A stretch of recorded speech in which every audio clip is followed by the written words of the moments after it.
I never thought the house I bled for would become the trap that finally broke my family's grip on me. My father thought he was seizing a villa. He had no idea he was walking into 6 layers of consequence I'd spent a week building. Go back to your base, Commander. This villa belongs to your sister's family now. You're banned from setting foot in here, my dad's declaration tore through my chest. Dragging my exhausted feet home after 3 sleepless weeks of military drills, I found him and my sister Olivia popping champagne on the rooftop terrace of my own villa. He pointed straight at my sweat-soaked uniform and sneered. The military provides for you now. This house, I'm giving it to Olivia and her husband.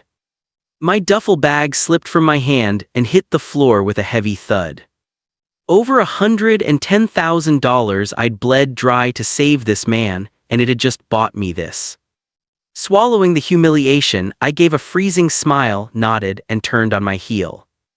They had no idea that when they dragged their suitcases in a few days later, I'd already rigged a surprise with 6 levels of consequence, just enough to bring those parasites to their knees, begging me to make it stop. Before I get into it, take a second to like and subscribe if this story resonates with you, and drop a comment with where you're watching from and what time it is right now.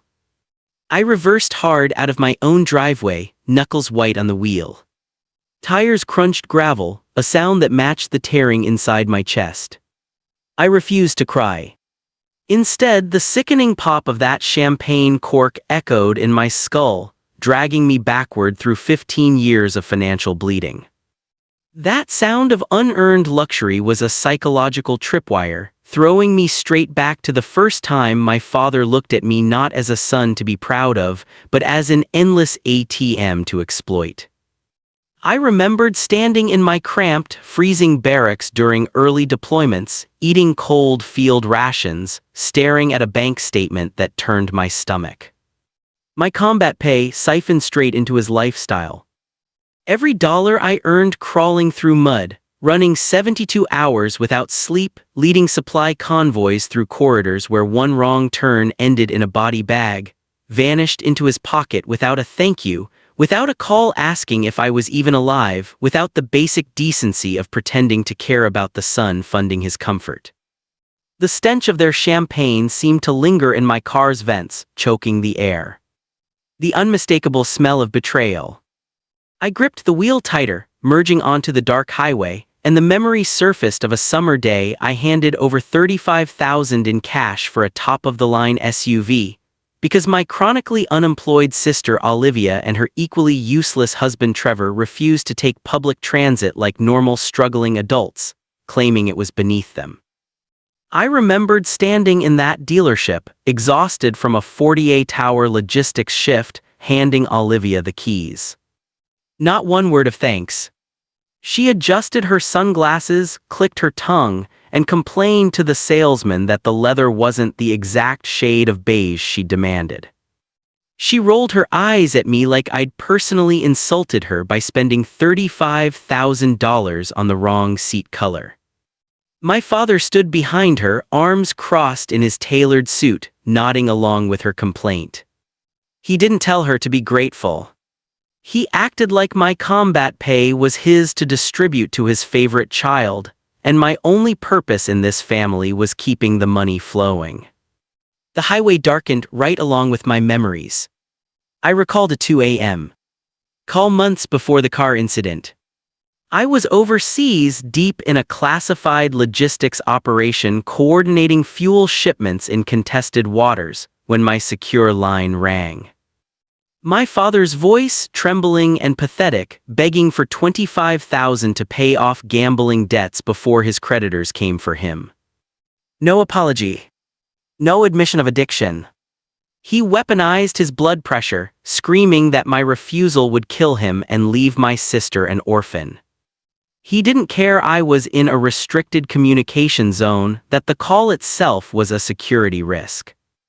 I bypassed my own clearance protocols, risking a reprimand, potentially compromising an active operation, just to wire funds through an unsecured civilian channel to save him. My executive officer pulled me aside the next morning demanding to know why I'd accessed a non-military financial system during a blackout. I lied to protect him. I put my career on the line for a man who gambled in basement card rooms while I coordinated million-dollar supply chains in a combat theater. I paid for his sins with money I bled for, with a reputation built over a decade of service, and he repaid that loyalty by stealing the only sanctuary I had. I pulled onto the dark shoulder of the mountain highway and threw it into park. My chest heaved against the seatbelt.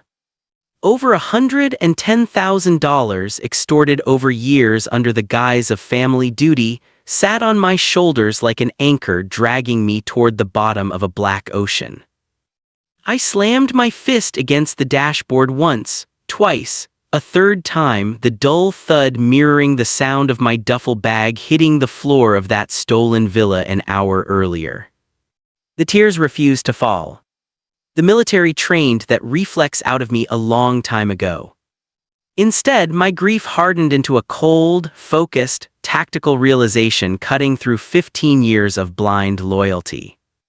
I owed these people nothing. Not a dollar, not a tear, not another second of my dignity. The bloodline was dead. I put the car in drive and accelerated into the dark. Hours later, back in my sterile San Diego apartment, the silence greeted me like a held breath. I dropped my keys on the counter and my eyes locked onto the folded American flag inside the glass case on the mantel, exactly where the chaplain had placed it in my hands 3 years earlier. Crisp, razor-sharp folds, carrying the weight of a nation's gratitude my family never once matched. I stepped forward, tracing the polished frame with my fingers, and the memory of Rachel's funeral hit me square in the chest, stealing my breath. The crack of the 21-gun salute. The battle-hardened faces of her platoon standing at attention in the rain. The bugler playing taps, each note hanging in the cold air like a prayer. A world of honor and sacrifice my father and Olivia could never comprehend. A world where loyalty wasn't a word you weaponized, but a covenant you honored with your life. And in a sick twist, those civilians were the ones who reaped every financial benefit of her death, while I was left holding a folded flag, an empty bed, and a promise that would enslave me for years. I sat on the edge of my perfectly made bed and closed my eyes. I could still smell the antiseptic burning my nostrils in that ICU 3 years ago, still hear Rachel's raspy, fading voice through the ventilator tubes, her chest rising and falling on a machine's stubborn refusal to let go. Her dying words, the naive, honorable wish of an officer who believed in the inherent goodness of family because she'd never met mine. She squeezed my hand with what strength she had left and whispered, "Take care of the family."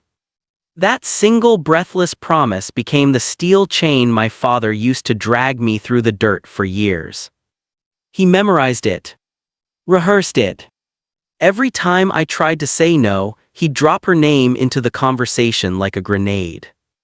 "Rachel wanted you to take care of us," he'd say, voice dripping with manufactured grief, and the ghost of my wife would stand silently in the corner watching me surrender my boundaries one more time in the name of a dead hero's honor.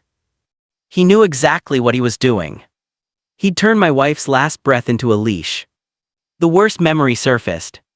3 weeks after burying Rachel at Arlington, before the flowers on her grave had wilted, my father called in a manufactured panic about a foreclosure. Voice cracking with theatrical desperation, claiming the bank would throw him and Olivia's kids onto the street within 48 hours. He didn't ask about my grief. Didn't ask if I was eating or sleeping or if the nightmares had started. He called because the checks had stopped. I remember standing in an air-conditioned bank lobby, still in the black morning suit I'd worn to the funeral because I hadn't had the energy to change, eyes swollen and raw, signing over a $50,000 cashier's check, draining nearly every cent of the military death benefit and my savings to secure a roof over their heads. They snatched the stamped deed off the banker's desk, grinning, without a shred of concern for the hollow grief in my eyes. Olivia pulled out her phone and started texting mid-signature. My father folded the deed into his jacket and patted it twice, the way a man pats his wallet after a good deal. They saw Rachel's death not as a loss, but as a lucrative opportunity to weaponize my grief. $50,000 3 weeks after I buried the only person who ever loved me unconditionally, and they smiled while they took it. I stood up abruptly, breaking eye contact with the flag case, turning to the full-length mirror on my closet door. The reflection staring back wasn't a grieving, manipulable widower drowning in guilt anymore. Not an obedient son begging for validation from people who saw him as a revenue stream. It was a hardened, decorated Navy commander with 15 years of service medals and a spine forged in places where real threats had real consequences. I squared my shoulders, held a breath for 4 seconds, and let the ghost of that promise finally evaporate from my lungs. Rachel died believing they were a family worth saving. She was wrong, and I wouldn't keep paying for her mistake with my sanity. I reached out and turned the flag case to face the wall. The symbol that had chained me for 3 years disappeared into shadow. The era of sacrifice was officially over. Early the next morning, I walked through the steel doors of the San Diego Naval Base. Synchronized salutes, crisp greetings from passing enlisted. "Morning, Commander," every voice carrying genuine respect, earned, not extorted. The smell of bitter coffee and gun oil grounded my frayed nerves instantly. This was my true home: discipline, mutual respect, absolute clarity of rank and mission, the understanding that everyone on this base would take a bullet for the person beside them without asking for a dime. Everything my chaotic, greedy family denied me. Here I was judged on tactical brilliance and logistical execution, not on how much cash I'd wire a parasitic relative demanding another bailout. The contrast between the loyalty of strangers in uniform and the treachery of my own blood made my jaw clench. I marched to my office and pulled up my encrypted contacts. My thumb hovered over Marcus Bell, a former JAG officer turned real estate attorney, my closest confidant outside the chain of command.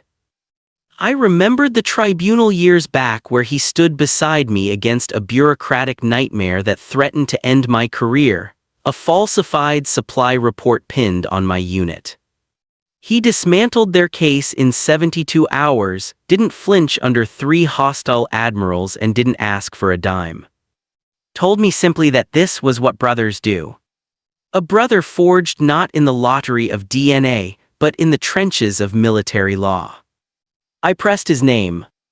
My mind shifted to my next asset, Jason Wright, my old civilian neighbor, a former naval electronic warfare officer with clearance that would make government officials nervous. I remembered the night he bypassed a corrupted logistics server to help me meet an impossible deployment deadline, working through the night on energy drinks and stubbornness, risking his own clearance because a fellow officer needed backup. No questions, no favors owed. Jason spoke in code, consequences, and unquestioning loyalty. He was the perfect digital weapon to reclaim my territory. I sent a coded message. 30 seconds later, one word back. Ready. I leaned back and organized the physical files of my Lake Tahoe property into a perfect stack: deed, tax receipts, renovation invoices I'd personally funded, insurance documents bearing only my name. Every piece of paper a bullet in the magazine I was about to load. The isolation from the night before vanished. I wasn't fighting alone anymore.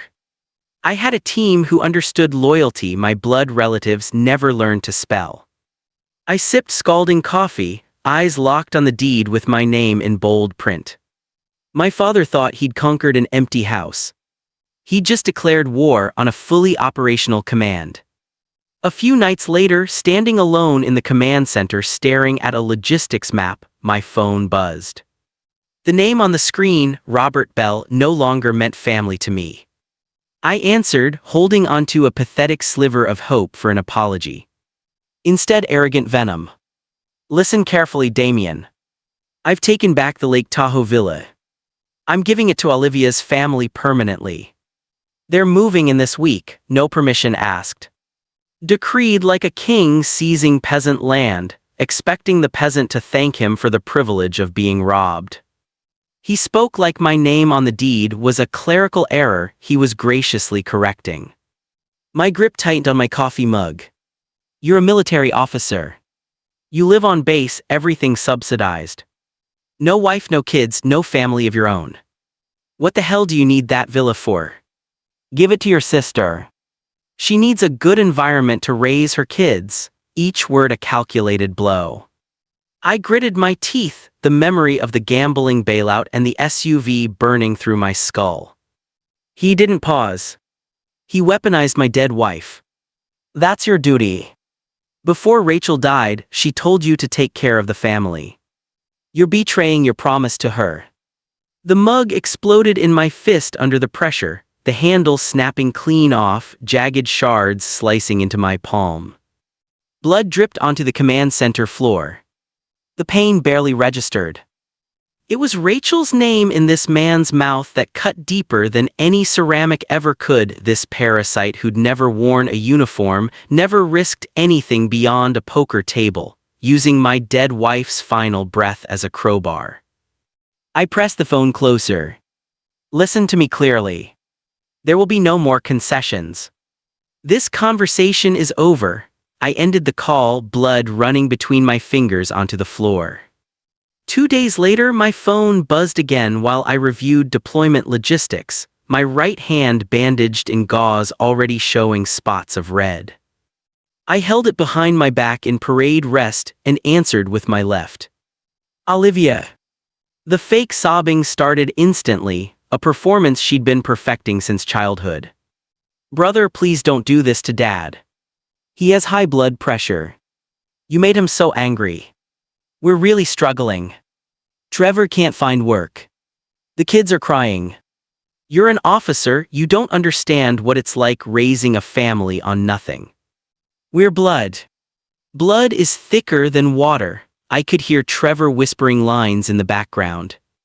Tell him about the kids. Mention the blood pressure again. A synchronized, calculated assault designed to drain my account one more time. Same script, same tears, same weaponized guilt. Are you done crying? I asked, voice flat. The sobbing stopped instantly. Her mask dropped. You. Why are you so cold-blooded? Dad's made his decision. This Sunday, my family moves into the villa. Whether you agree or not. Dad said you have no right to stop this family. I looked at my bandaged hand, the dull throb reminding me I was still alive, still in control. Try it, I said. But remember, every trespass has consequences. The call went dead. The compliant victim who'd spent 15 years writing checks and swallowing tears was gone. The commander was fully awake. The next morning, before sunrise broke over the base, I stood in front of my barracks mirror buttoning my uniform, ensuring every medal was aligned. The Bronze Star, the Meritorious Service Medal, the Navy Achievement Medal with 3 gold stars. Each one a record of duty over comfort. I pulled out my phone and systematically deleted every manipulative text, every guilt-tripping voicemail, every photo containing my father and sister. 15 years of emotional ammunition wiped in under 3 minutes. Using accumulated leave, I marched into Marcus Bell's law office and dropped a stack of deeds, statements, and receipts onto his desk. I need an armored legal bunker for my assets. An invasion is happening and the enemy is my own family. Marcus's eyes narrowed. He'd prosecuted corrupt officers and defended soldiers facing life sentences, but told me that afternoon that a parent systematically exploiting his own child's grief made those criminals look like amateurs. We spent 6 hours sealing every loophole, drafting irreversible power of attorney blocks, revoking every emergency access my father had ever held. By the weekend, Olivia's hysterical threat had handed me the exact intelligence I needed. Their invasion was scheduled for Sunday. I locked myself in the base's soundproof briefing room and unrolled the architectural blueprints of the villa. My phone buzzed, a photo from Olivia, 4 suitcases lined up, captioned "See you Sunday, bro." I stared at it for 3 seconds, then picked up a red marker. I didn't draw furniture layouts. I drew choke points, motion sensor grids, acoustic blind spots. Military-grade riot control tactics applied to my own living room.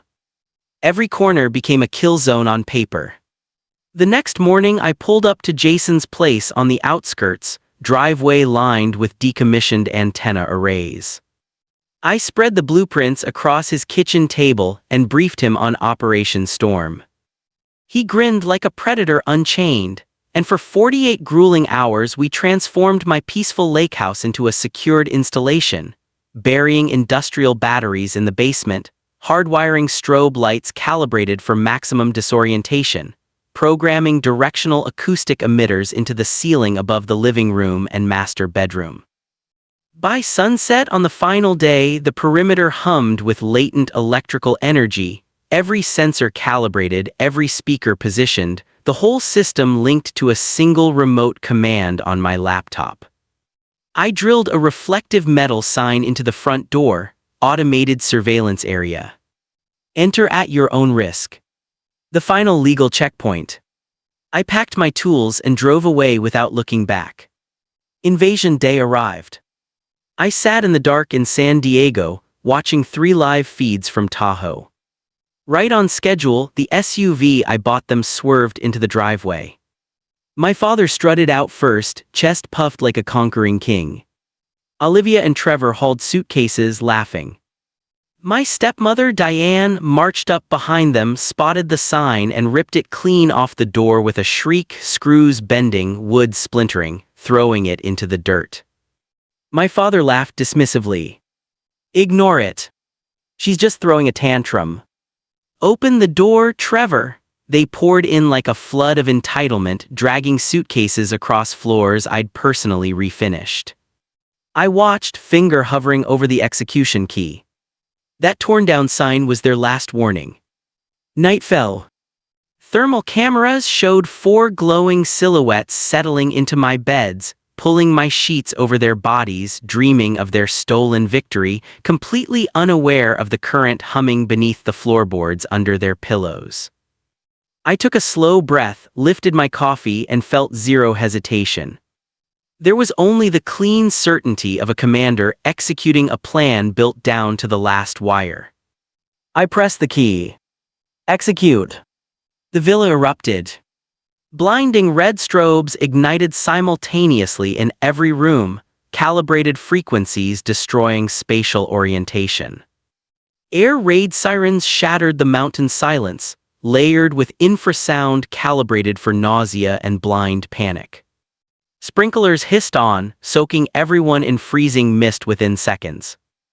I watched with detached professionalism as my father rolled off the bed clutching his ears. Diane crawled blind through flashing red hallways sobbing, her nightgown soaked, slipping on flooded floors searching for an exit that didn't exist. Downstairs, Olivia and Trevor sprinted for the door, Trevor shoving her aside to reach the handle first, but the electromagnetic locks Jason installed had fused shut. No escape. For 6 hours I watched their arrogance dissolve into pathetic, exhausted whimpers, huddled together soaked and freezing, unable to see, unable to hear each other over the sirens. Every tear was a long overdue receipt for the $110,000 they'd stolen from me. I didn't look away once. At dawn the system disengaged on its timer, the doors popped open and all 4 crawled out onto the lawn on their hands and knees, soaked, pale, voices gone. My phone rang. My father hoarse and stripped of authority. Sorry, Dad, I said. Must be a glitch in the anti-theft system. Owner recognition sensors. Next time, don't break into someone else's house. Have a peaceful morning. I hung up before he could respond. The next morning my cameras caught Trevor pulling a locksmith's van into the driveway, pointing frantically at the door. But faced with Jason's encrypted security grid and the scorched wiring from the intentional overload, the locksmith backed away, refused to touch it, and drove off. Trevor stood alone on the porch, realizing he was fighting a war he had no equipment for. Defeated, my family resorted to their last dirty tactic, trying to break my career since they couldn't break my doors. That night pounding shook my apartment door. My father and Olivia, soaked rats still shivering, eyes feral with cornered desperation. How dare you use that demonic equipment against your own flesh and blood? I'll file a report, accuse you of abuse, destroy your rank, Olivia shoved forward, wiping her nose on her sleeve. You're a demon. We'll cut ties, you'll die alone, unless you transfer the villa to us for our mental damages. The audacity, trespassing after ripping down a posted warning, and demanding compensation for the consequences of their own crime. I stood motionless, arms crossed. Are you two done with this circus? Want to sue? Go ahead. But to step into a court-martial, you'll need to prove legal ownership. And I'm declaring this war over. The military way. I shut the door in their faces. The next morning, my father, Diane, Olivia, and Trevor marched into the notary office of William Hale, a senior notary and former military intelligence officer, chests puffed like victorious generals, convinced the threat of a court-martial had forced me to the table. My father slapped his palm on the glass table. No more beating around the bush. Sign the transfer papers or the accusation letters on your commanding officer's desk by this afternoon. I sat across from them in my full dress uniform, medals gleaming, and took an unbothered sip of tea. William slid a sealed dossier to the center of the table. Sorry, Mr. Bell. Commander Cross cannot transfer the villa to your family because he's no longer its owner. The room went silent. My father's jaw dropped. What do you mean? I leaned forward. Last Monday, I signed papers donating the entire Lake Tahoe villa to the Navy Veterans Support Fund. Legally binding, irreversible. In return, I retain exclusive use of the property for life. The inheritance they'd schemed and destroyed family bonds for vanished with one sentence. Nothing to sue for. Nothing to transfer. Diane gasped, choking on her own breath. Trevor sat frozen, mouth opening and closing. My father tried to stand, legs buckling, collapsing back into the chair. Olivia collapsed forward into genuine, ugly sobs, forehead hitting the glass. Not rehearsed tears this time, the real sound of a parasitic future evaporating. William gathered the dossier calmly, folding his hands. They'd gambled everything on their ability to bully, blackmail, and break a Navy commander. They'd lost it all. A few days later, I drove back up to Tahoe alone, windows down, mountain air filling the cabin with a scent that finally belonged only to me. No champagne, no perfume, no betrayal lingering in the vents. Just pine and cold water and silence.